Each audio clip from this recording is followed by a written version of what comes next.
साल 2005 में जब मैं यूनिवर्सिटी ऑफ लंदन की तालिब इल्म थी तो वहाँ उस मौसम गर्मा में लंदन में टेम्परेचर 27 से 30 डिग्री सेंटीग्रेड के दरमियान पहुँच गया था। कराची की गर्मियों को भुगती हुई मैं जब वहाँ लंदन में लोगों को गर्मी का रोना रोते देखती थी, अक्सर सड़कों पर बगैर कमीज़ों के फिरता देखती थी तो बहुत हैरान होती थी। लेकिन लंदन के लोगों का कहना था कि वो साल उस शहर के लिए गैर मामूली तौर पर गर्म था। लंदन अब फिर नाकाबिले यकीन हीट वेव की लपेट में है। शहर में दर्जे हरारत 40 डिग्री सेंटीग्रेड से कुछ ऊपर छू चुका है। और अमेरिका में भी, जहां इस वक्त मैं मौजूद हूं, 10 करोड़ से ज़्यादा लोग उन इलाकों में हैं जहां national weather service heat advisories और वार्निंग्स जारी कर चुकी है।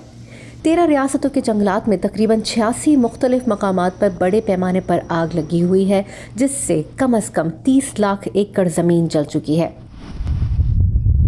बेशतर साइंसदान एशिया, यूरोप और अमेरिका के इन हालात के लिए क्लाइमेट चेंज को जिम्मेदार करार देते हैं और इसकी वजह हमारी आदतों और फैसलों को। अमेरिकी सदर जो बाइडन भी मौसमियाती तब्दीली को हकीकत तस्लीम करते हैं और माहौलियाती तहफ़्फ़ुज़ के मामले में अमेरिका को एक लीडर बनाना चाहते हैं, मगर अब तक अपना क्लाइमेट एजेंडा कांग्रेस से मंजूर कराने में नाकाम रहे हैं। क्योंकि मौसमियाती तब्दीली कितना बड़ा मसला है और इसे हल करने के लिए कैसी पाबंदियां लगाई जाएं, इस पर डेमोक्रेट्स और रिपब्लिकन्स में वाज़ेह इख्तिलाफ है, तो फिर कवानीन कैसे मंजूर हों।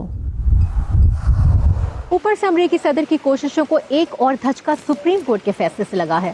सुप्रीम कोर्ट ने हाल ही में फैसला दिया है कि एनवायरमेंटल प्रोटेक्शन एजेंसी को पावर प्लांट से ग्रीन हाउस गैसेस के अखराज पर पाबंदियां लगाने की इजाज़त नहीं है, यानी हुकूमत के हाथ और बंद गए। सदर बाइडन पर दबाव है कि वो मुल्क में क्लाइमेट इमरजेंसी नाफिज कर दें। उन्होंने अभी तक ऐसा किया तो नहीं, मगर आफात से निमटने के वफाकी इदारे फीमा के जरिए शदीद गर्मी, खुश्क साली, जंगलात की आग, सैलाब और तूफान से बचाव के लिए इंफ्रास्ट्रक्चर पर 2 अरब 30 करोड़ डॉलर्स खर्च करने का ऐलान किया है। अब लाहौर से लंदन और लंदन से लॉस एंजलिस तक लोग तो गर्मी से बेहाल हैं।